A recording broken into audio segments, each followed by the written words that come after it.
All right, people. So today we are illustrating bodies for our character heads. But before you get started, you want to just group your character heads. So I'm just clicking out and dragging a selection.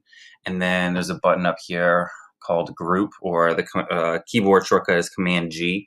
So you just group everything, and then you can see in the layers palette, makes it into one nice group for you, and you can turn it on, turn it off, and do that for both heads. And group both of them. Now the both are just in nice neat groups, and they're easy to go and like select the entire group. You can resize them and put them in the corner for right now, just so you have enough room to kind of work out your bodies. I'm going to switch over to this page. This is like what I was working on. Again, I just like stuck my heads in the corner and then started making like little bodies. So let me give you a couple tips on creating bodies. You like zoom in on this right now.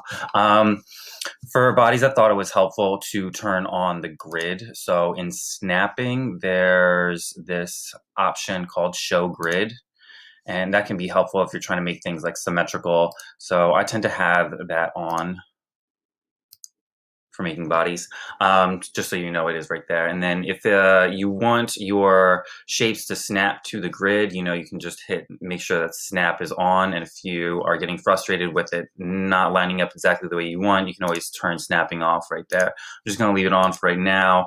So you can start with, simple shapes. Just pull out a rectangle. You can curve the corners for like shoulders as much as you want. If you want like girl shoulders or boy shoulders. And then you can you only need to illustrate like one half, and then you can like duplicate it, like kind of like what I did over here, these bumps for muscles. So let me show you that. If I just, pull out a circle for a chest, and then holding down Option and dragging to get a duplicate, and then I'm gonna resize to make these a little bit smaller. Maybe this guy should be a little bit bigger. And again, I'm just trying to make some muscles, and I'm holding down Option to duplicate another one and another one. Make this guy a little bit bigger. All right, so that looks okay. It looks like a big beefy chest. You don't necessarily have to do the same exact thing on the other side, but if you want the same exact thing on the other side, I suggest you just create a compound shape, and then you can Command C, Command V, and there's one copied right on top. You can just flip horizontal and bump it over. Great. So now I have it's completely symmetrical. You can go and group when you're done with that.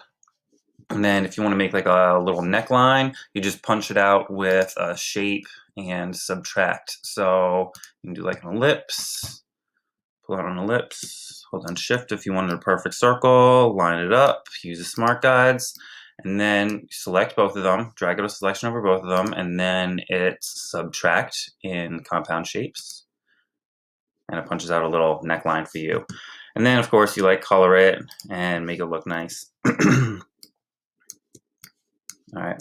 Another thing that you can do is, again, start with basic rectangle around the corners a little bit, and then make them a little bit bigger.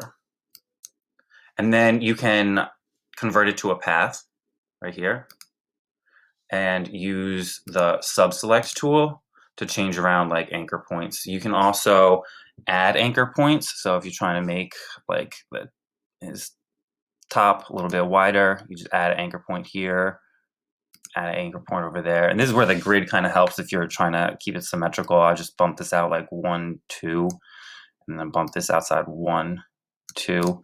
And now that looks like a perfect chest shape or body shape. And you can, resize it. You can make it longer, thinner, however you need to. Pretty much the same thing you can do with arms. So let me try to make an arm shape for you real quick. Just going to, again, rounded corners on a rectangle, and then convert to path, and then use the sub-select tools to add anchor points and even change the joint of the anchor points. Like I'm trying to make like a little muscle for top of an arm. And then if you want it rounded, I just change the joint to mirrored, and you can move these direction handles around.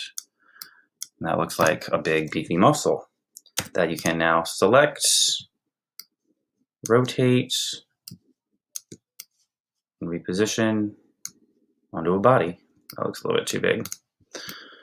But again, hopefully you get the idea of just pulling out a simple basic shape. You can round the corners if you want, but the real thing is when you convert it to a path and use the sub-select tool, you can really add anchor points and move anchor points around how you see fit. All right, so I hope that helps. Again, the joints for the anchor points over here, and you can add anchor points just by hovering over the line, or the edge of the path.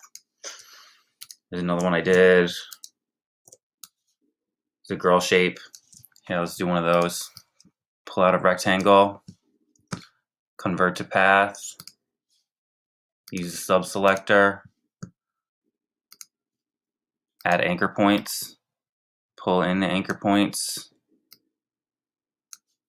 and change the joint so it curves a little bit. And I'm just going to squash this down a little bit.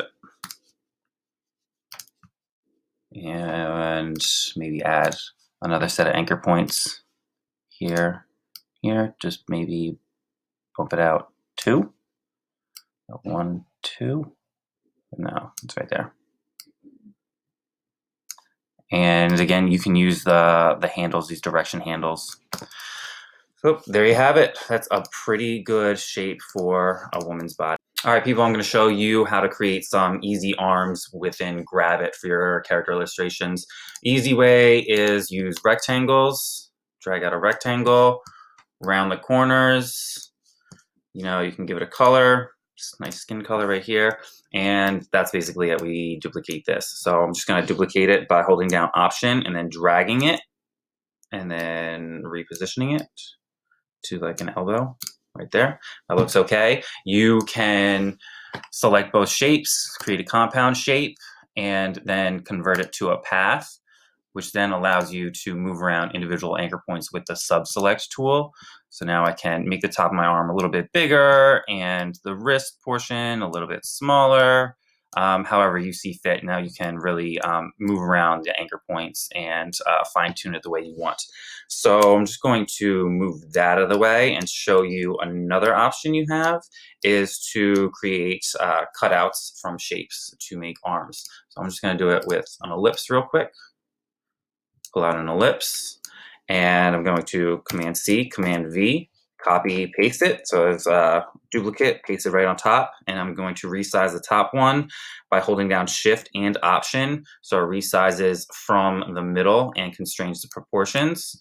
And then with that little one in the middle, I'm going to select both of them and hit Subtract. So now you have this empty circle shape, and now you can cut it up with the knife tool. So with that shape selected, click on the knife tool and then click and drag across your shape to create that line. Now you can hit the select tool, just click away for a second and then click back on either side. Click on a side, and now you have a cut out arm shape that you can use. Again, this is already a path because you cut it, so you can use the sub-select tool and further kind of move around the anchor points to create more of an organic and less of a geometric arm shape. So that was done with the circle. I can show you that you can do similar things with the triangle to make a bent arm. So let's just grab a triangle. Whoops, that's too big. That looks okay. All right, so I have my triangle. I'm going to duplicate it, Command C, Command V, and then I'm going to resize it by holding down Shift and Option.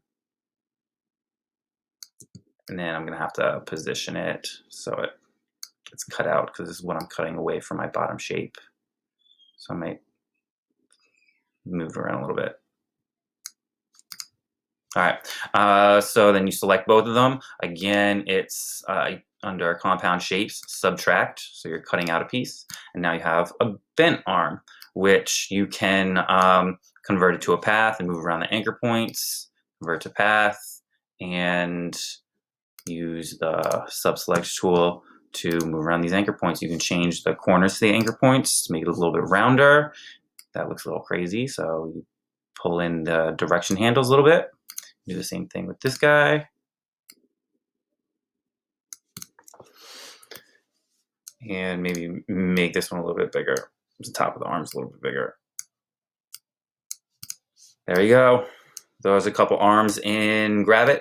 Real quick, just to add on to this, I'm gonna make a couple hands for you. Simple hands, more like mittens, mitten shapes. I just use a rectangle around the corners. Duplicate it, hold down Option, just duplicate it, and then just resize it to make a little thumb. I like to make the thumb a little bit different color just so it has a little bit of contrast. So I just lighten it or darken it. And that is hand number 1. Quick and simple. You can do basically the same thing just with a circle. Just draw out an ellipse for your fingers, add a color and duplicate it, resize it, and maybe give it a lighter color. That's basically it. That's my simple illustrated hand in GRAVIT. I can show you some other things. Here, let me just delete this. So I found the quick and easy way to do it is to hide your hands. So you create a circle right over the body you want and give it that skin color. And now you can just push this behind your body by bringing it backwards, sending backwards. Click that a bunch. There, that's basically it. To cut out the center, we basically do the same thing we did to make these curved arms right here. Command C, Command V to paste it on top. Hold down Option and Shift to resize it. And then you can select those two shapes and subtract the middle. So there you go. There's two arms with their hands hidden behind their back. Hope that gives you a couple different ideas for illustrating character bodies within GRAVIT.